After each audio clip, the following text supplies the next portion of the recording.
प्रकट किए कि चंपारण में आपकी दूसरी बैठक भी है, छठी की बैठक भी, छठी पूजन जहाँ आपको है।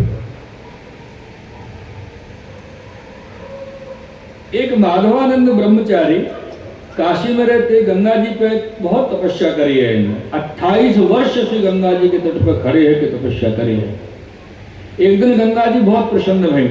वो दिन यही चल रहे श्री आचार्य गण के प्रागट्य कोई समय चल रहे हो, तो गंगा जी प्रकट होकर इनसे बोली कि आप मांगो, कहा चाहिए वर मांगो। इनने श्री गंगा जी से कही, माधवानंद ब्रह्मचारी जी ने कहा जो मुंह को तो व्रज लीला को दर्शन करवा।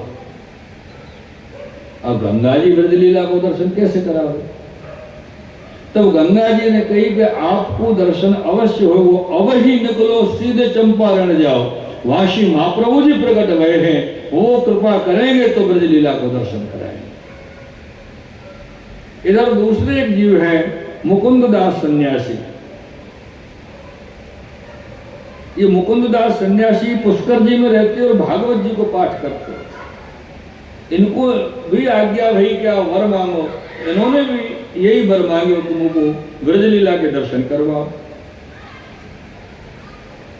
तब इनको भी ये कही कि तुम चंपारण जाओ, वहां श्री महाप्रभु जी को प्रागट्य भयो है, वो कृपा करेंगे तो आपको ब्रज लीला को दर्शन हो। ये दोनों अपने अपने स्थान से चंपारण पहुंचे और आज छठी को दिन है, आज छठी पूजन होना है। जाए के सीधे लक्ष्मण भट्ट जी से मिले, लक्ष्मण भट्ट जी से विनती की नहीं। आपको पता है ना सबको कि अपने पुष्टि मार्ग को एक और नाम है, जानते होंगे आप, दूती मार्ग।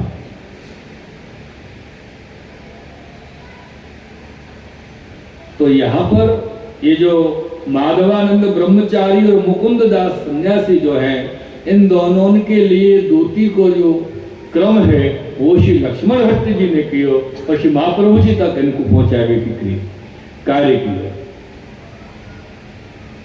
क्योंकि अपने मार्ग में दूती वगैरह कोई को प्रवेश नहीं हो। ये विवरण थोड़ो बड़ो है, लेकिन हाँ मार्ग को नाम दूती मार्ग है, पुष्टि मार्ग के कारण।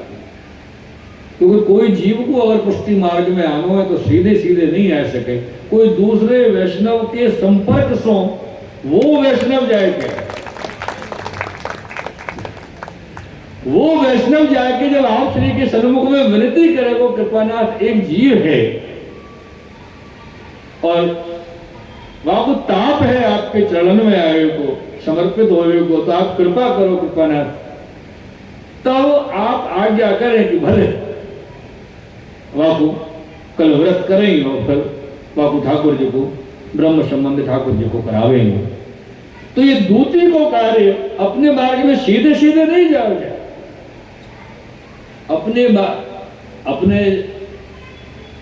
बालक के नजदीक में जाएं, बालक के परिवार में जाएं, नजदीक में जाएं, तो कैसे बोले, एक मर्यादा रखें। और पुष्टि मार्ग की यही तो खासियत है। मर्यादा मार्ग में मर्यादा हो कि ना हो, पर पुष्टि मार्ग में मर्यादा अवश्य है।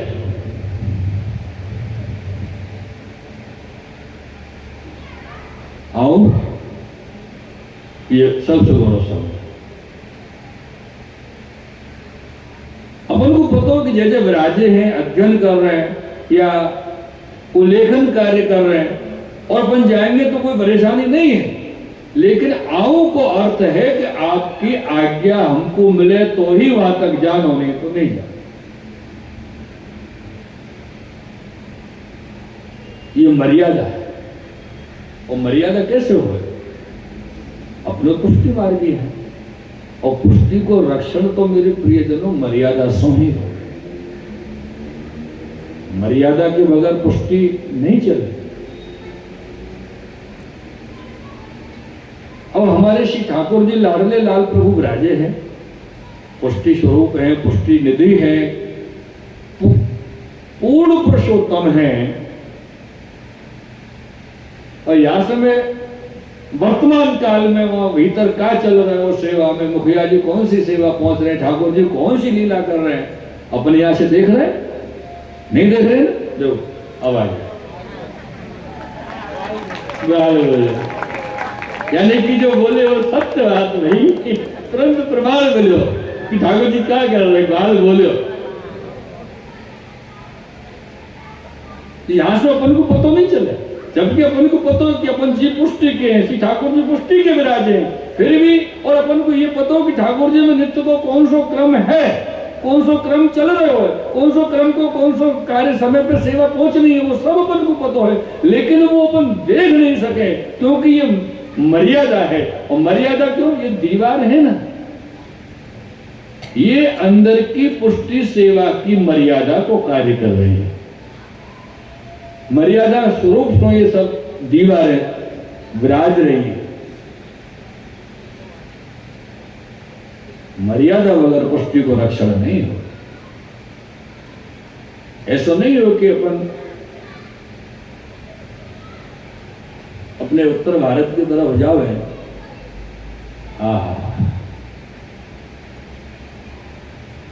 तो थोड़ा सा द्रव्य बाजार में दियो और सरसों के तेल की 250 ग्राम बूंदी के लड्डू लिए,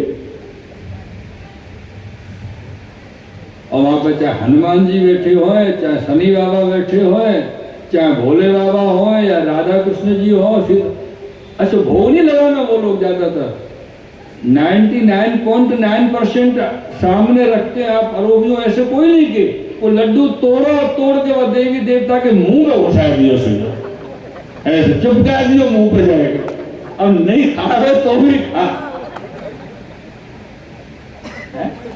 ये कौन सी सेवा है भाई? हाँ, और वो भी देवता बोले भाई वो तेल को लड्डू नहीं घी को चाहिए, तो बोले नहीं तेल को ही खा।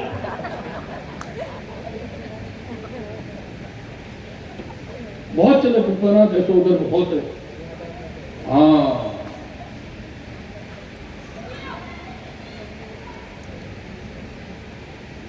तो ये कैसी मर्यादा, नाम मर्यादा, और सौरी मर्यादन को भंग हो रहे हो देवी देवतन को लेकर। और ये मर्यादा से पुष्टि को रक्षण है, ये पुष्टि मार्ग की मर्यादा है। मेरे प्रियजनों, ये सब वहां दोनों आए हैं चंपारण में, और यहाँ पे श्री लक्ष्मण भट्ट जी और इल्लमा जी